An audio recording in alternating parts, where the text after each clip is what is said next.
Sí, no ha cambiado o sea, el sentido de la agresividad del imperio frente a nuestros pueblos.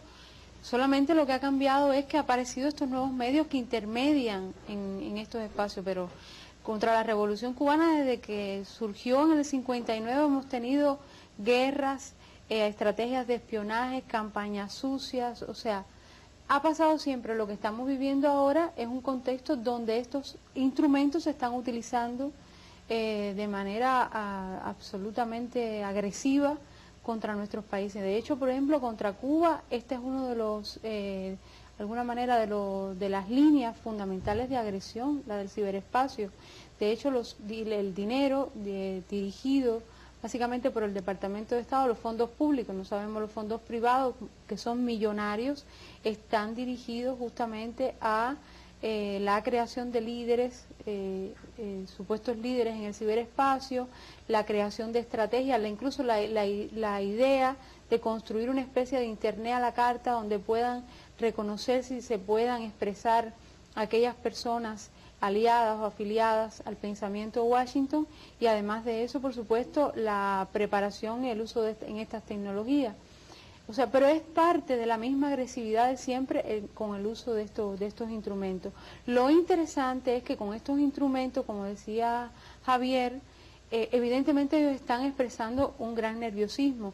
De hecho, cuando usted revisa el discurso de Clinton, de Hillary Clinton, en enero del 2010, con toda una retórica súper libertaria con la internet, cuando lo vuelve a ver, ese mismo discurso que ella dio un año después, o sea, en enero del 2011, es otra persona.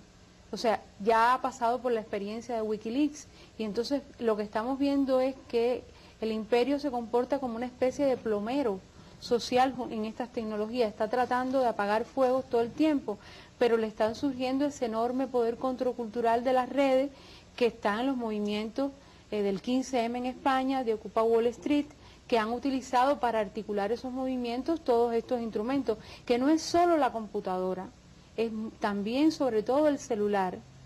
Twitter no es que Twitter usa el celular, sino que a partir de las experiencias del uso del celular y los SMS entre la gente, pues sencillamente adopta de alguna manera esa modalidad, que usted puede también utilizar esas maneras simples para comunicarse. Ahora, por ejemplo, tú que en España estás viviendo, me imagino, cotidianamente en España, porque la prensa en lengua española que se genera en Europa y la puntera, digamos, el país, el mundo, etcétera, uno ve siempre que continuamente están dando puntos y categorías de popularidad, y casi siempre apuntan a que, por ejemplo, un presidente como Chávez, que se sabe que es popular, enseguida empiezan a decir que es el menos popular, o que son los líderes de izquierda los menos populares, y van marcando todas esas cosas. Sin embargo, uno siente que a pesar de que ese mismo medio lo utiliza Chávez, y ahí está Chávez Candanga, que es un extraordinario proyecto, no logra la efectividad que logra el mensaje contra la revolución bolivariana. Digo yo, lo veo así. No, pero yo lo vería de una manera muy clara, ¿no? Ellos lo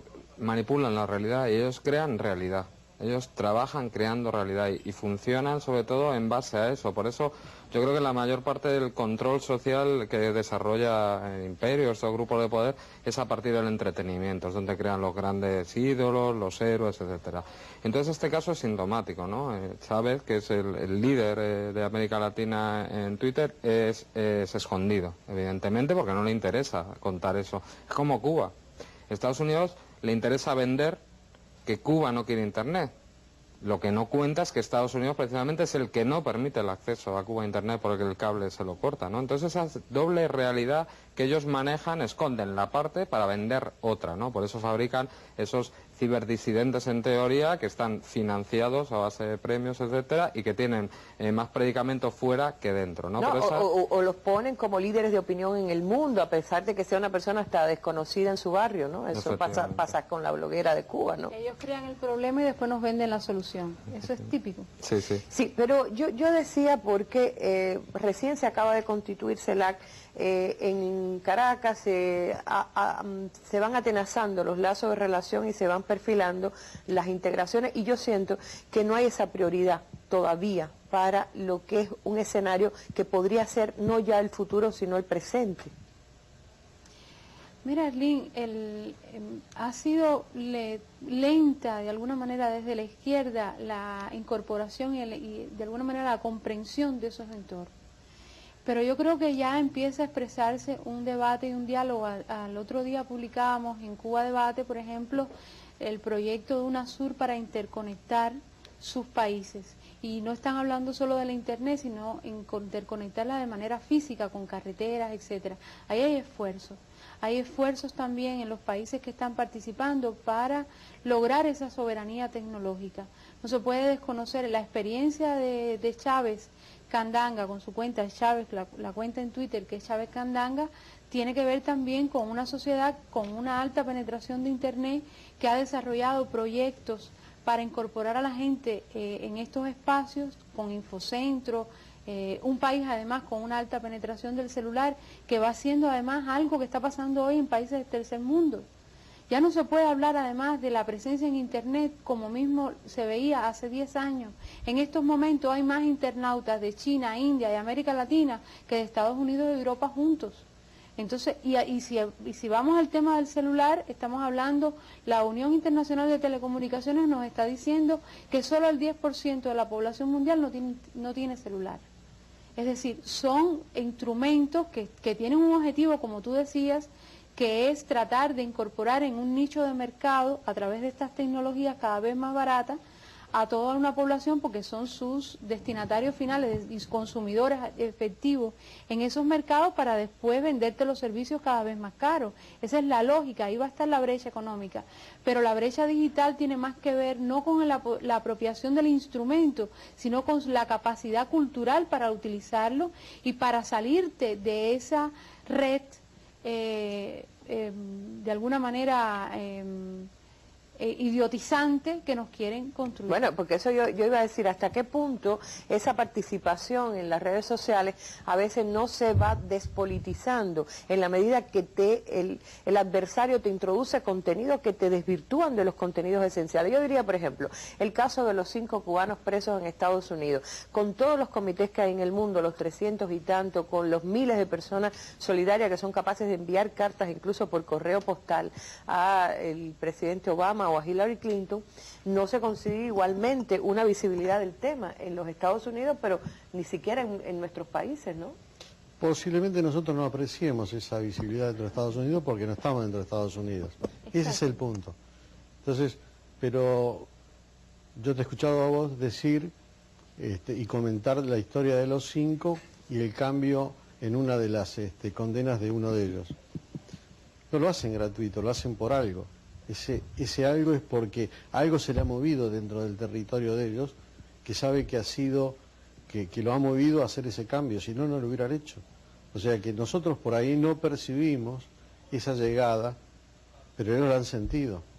Es como que vos crees que no has golpeado al enemigo y el enemigo tiene un golpe casi de knockout.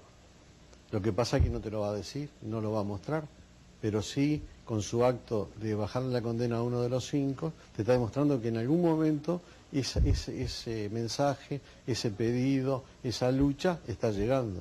Lo que tenés que hacer es incrementarla, hacerla más inteligente, más sutil y llegar al pueblo norteamericano. Porque también el temor de ellos es que cuando nosotros hablamos de las redes, y nosotros, vos no tanto, pero yo casi estudié en el 1900, pero no tenemos que olvidarnos que parece que estamos hablando de cosas etéreas, que vivimos en un mundo del 2050 y en una nave espacial, pero detrás de todo esto hay pueblos que se mueven, hay gente que todavía se mira a los ojos, se habla, se toca.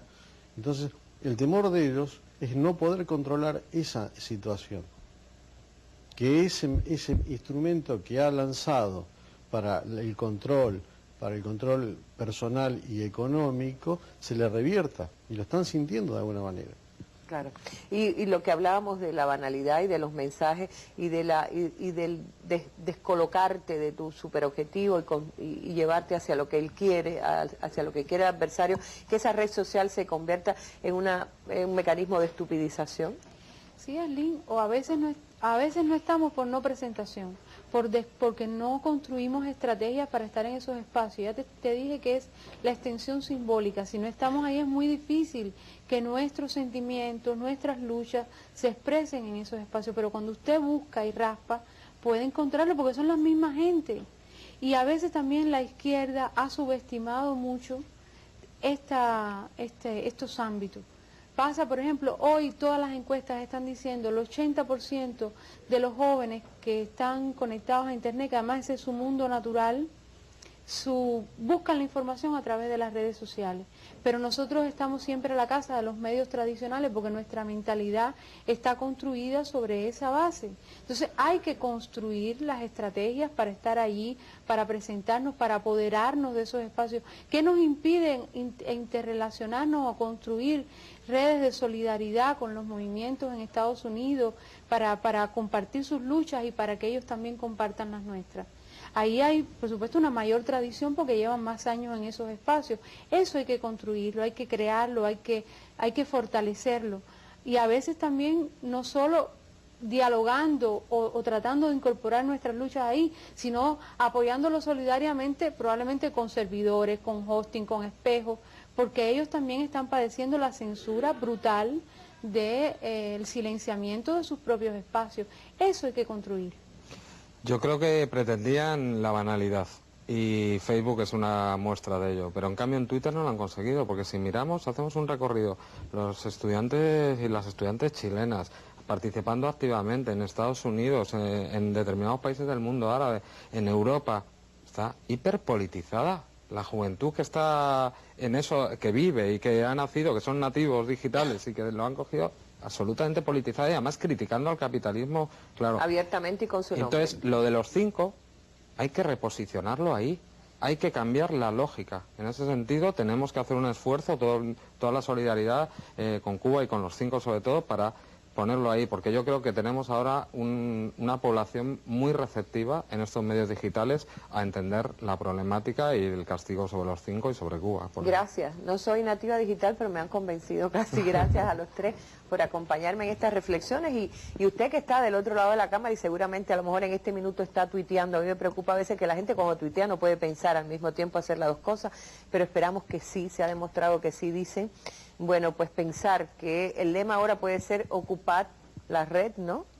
Ocupar los medios y ocupar la red. Ocupar la red y ocuparla con nuestros mensajes, porque que hay mucha injusticia en el mundo, la hay, que hay demasiadas guerras en el mundo, la hay muchas causas por las que luchar y lo importante es ocupar esos espacios que todavía no ocupamos con el mejor mensaje, con el más creativo y el más constructivo en este mundo. A ustedes gracias también por preferir la señal de Telesur y escoger la Mesa Redonda Internacional cada martes y jueves en la noche. Hasta un nuevo encuentro.